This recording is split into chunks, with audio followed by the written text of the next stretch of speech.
Hello friends, welcome you all.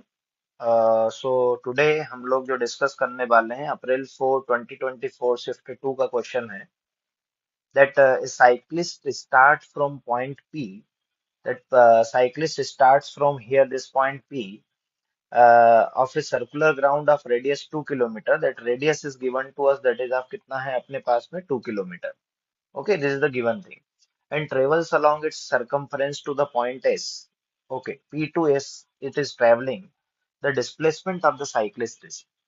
देखिए, जब भी अगर हम लोग तो यहाँ पर बेसिक प्रिंसिपल जो की कॉन्सेप्ट हम लोग यूज करने वाले हैं, की कॉन्सेप्ट यूज करेंगे डिस्प्लेसमेंट। ओके, की कॉन्सेप्ट की अगर हम बात करें तो की कॉन्सेप्ट हम लोग यूज करेंगे क्या, सर्कुलर पाथ में सरकमफेरेंस के अक्रॉस चल रहा है कि नहीं चल रहा है पार्टिकल।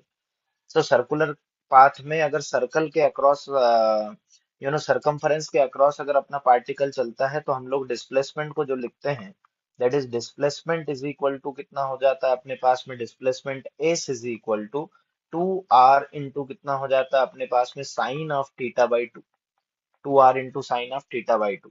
इस तरह से हम लोग लिखते हैं, है ना। अगर क्योंकि सर्कुलर पाथ में चल रहा है, पी टू ए सरकमफेरेंस के अक्रॉस चल रहा है, तो अपने पास में डिस्प्लेसमेंट का फार्मूला ये होता है। अगर यहाँ पर देखा जाए तो पी टू एस, जैसा कि हम लोग देख पा रहे हैं क्वेश्चन में, अगर पी से एस जा रहा है, पी से एस में जा रहा है, तो बोल देखा जाए तो बोल बेसिकली देखा जाए तो आपने यहाँ पर दिख रहा है अपने को कि पी टू एस जाने में कितना एंगुलर डिस्प्लेसमेंट हो गया, कितना थीटा हो गया अपने पास में, थीटा का वैल्यू हो गया अपने पास में 90 degree. And radius is also given to you, that is of what, 2 kilometre itself.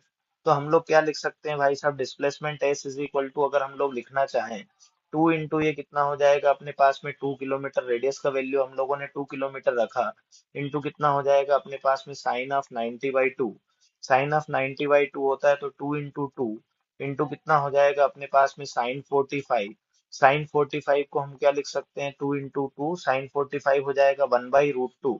इसमें ऊपर जो हम लोग लिख सकते हैं, तो डिस्प्लेसमेंट एक टू को क्या लिख लिया जा सकता है, √2 इंटू √2 इंटू कितना हो जाएगा अपने पास 1/√2। √2 ने √2 को मारा तो एस इज इक्वल टू कितना आ गया अपने पास में, 2√2 kilometre.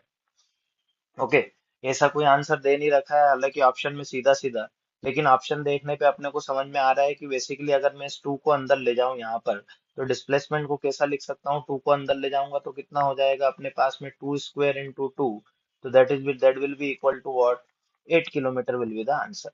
Okay, so the answer will be what for this particular question, 8 kilometer will be the root 8 kilometer will be the answer. So very basic and very easy concept has been used here. आप लोग इसको दूसरे approach से भी कर सकते हैं, कुछ नहीं, हम लोग जानते हैं कि डिस्प्लेसमेंट जो होता है, डिस्प्लेसमेंट बेसिकली अगर हम बात करें तो डिस्प्लेसमेंट होता है कैसा अपने पास में, shortest distance between initial and final point. ये भी रेडियस है अपने पास में, ये भी रेडियस है, तो क्या ये हाइपोटेनियस हो जाएगा कि नहीं हो जाएगा। सो वहां से भी हम लोग देखना चाहते हैं तो बोल hypotenuse that is displacement is equal to कितना हो जाएगा, R square plus what, R square that is of कितना अपने पास में √2 into R, that is of 2√2 kilometre. Okay, so same answer we get here, है ना। लेकिन आप लोग ज्यादा बेहतर होगा कि डिस्प्लेसमेंट का सर्कुलर पाथ में फार्मूला याद रख लें, क्योंकि अभी तो थीटा 45 90 डिग्री था तो अपने पास में आसानी से वैल्यू निकाल पा रहे थे अपन लोग सीधा सीधा हाइपोटेनस लगा के। कुछ और होता है तो इससे करना अपने लिए क्या हो जाता है, आसान। Thank you very very much for your time.